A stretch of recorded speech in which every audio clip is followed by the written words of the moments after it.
We'll guide you through how to fix a read-only external hard drive on a Mac. If you find this useful, then consider subscribing and liking the video. So you've just gone and connected an external drive, and you're finding that when you go and open it up, whether that's in Finder directly or just from your desktop, if you try and add a file, it won't go and let you, but you can go and read files from it. We need to go and change the formatting type.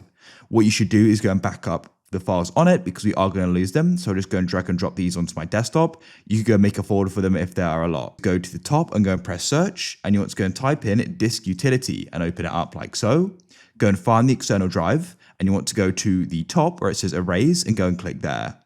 Now you can go and change the name, but the format's the key thing.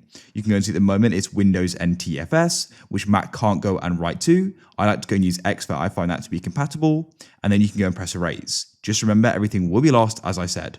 It's now finished and we can press done. I can then go and open it again. Now I'll go and put the stuff I backed up on back on it like so, and you can go and see we can go and write to it.